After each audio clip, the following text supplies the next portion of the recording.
Hello, my name is Gemma Watts and I'm an interiors, food and lifestyle photographer. I shoot real homes for many of the magazines that you'll see in the newsagents. So try to remember the list. I've got, I sort of get commissions from obviously 91 magazine, House Beautiful, Real Homes, Country Living, Homes and Antiques, 25 Beautiful Homes, House and Home in Ireland. It's a lovely collection. I also shoot for homeware brands, and we take their products and we shoot them in a very lifestyle sort of interiors home setting as well.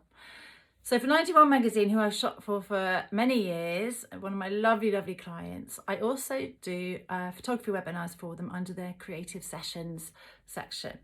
Here I teach you so many useful things about how to use your camera for a different subject matter.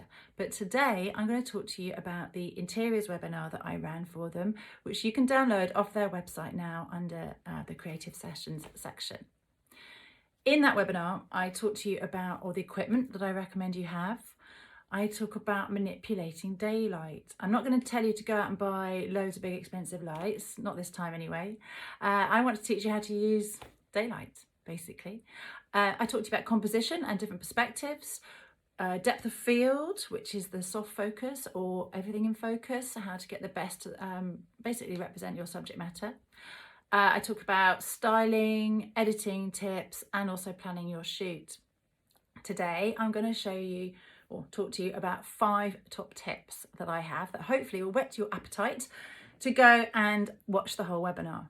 So tip number 1 is turn off all the artificial lights in the room.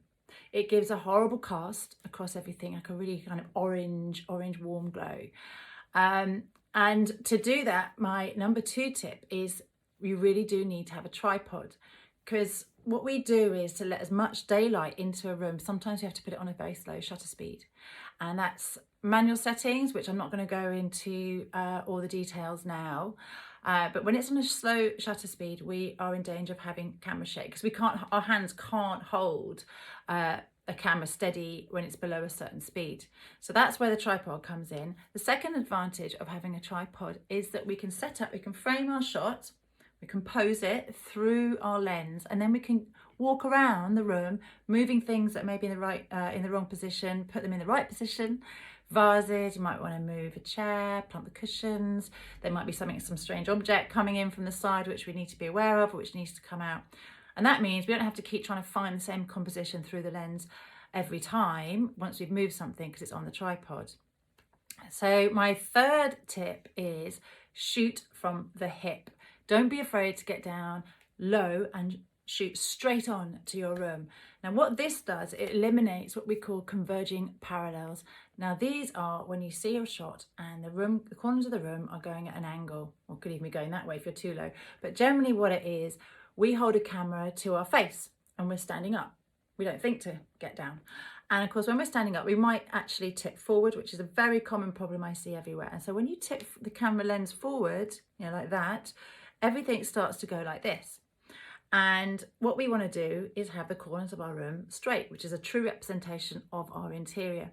So if you get down low and face straight on, you will get those straight lines. So always, sort of look through the lens and make sure that you've got parallel lines going down with the corners of the room. Now, if you make a mistake and you get your lovely pictures back into your computer or they're on your phone and you've got slightly converging parallels, you want to straighten them. So my number 4 tip is a couple of apps I recommend. So if you're using your mobile phone, then there's an app called SKWRT, SKWRT, and that is really good at adjusting. That's mainly what it does, is all adjusting the perspectives and the lines, and you can adjust that like that.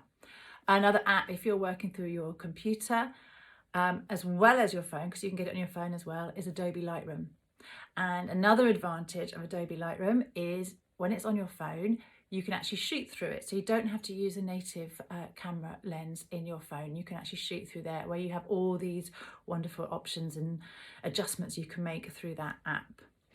Just quickly before I give you my 5th tip, which is going to be about styling, on the note of cameras and mobile phones, I do recommend you get a proper camera if you're serious about producing fabulous photos and being able to use them across different mediums, especially if you want to print. and you want some nice clear high-res images. Mobile phones these days are fantastic and we can do so much with them, but there are limitations. And if you want to go to the next level with your photography, I definitely recommend either a DSLR or a compact system camera, which I tell you all about in the webinar. So on to my final tip, styling. So you've composed your picture, you've got your camera on your tripod, you're looking through the lens and exactly how you want it. Now we need to look for things that we don't want. So what we don't want mess. So if there's any sort of dust or mess on the floor or the carpet, the rugs need to be straight. We don't want wires, so television, lamps, any other kind of wire. And just make sure everything looks really neat, especially things like under sofas or under beds. We all shove things under sofas or under beds, but when you're down there with your camera shooting straight on, you can see under all of these, and quite often I will notice that has been forgotten. So you want to clear all mess, have a really good look through your lens. And just on this other tip as well, for the other point for styling, is if you're shooting a bathroom, for example, we don't like to see the toilet. Okay, so try and angle it so that you avoid the toilet, or at least go in and do a detail if it's a really, really small toilet. So there you go, 5 top tips.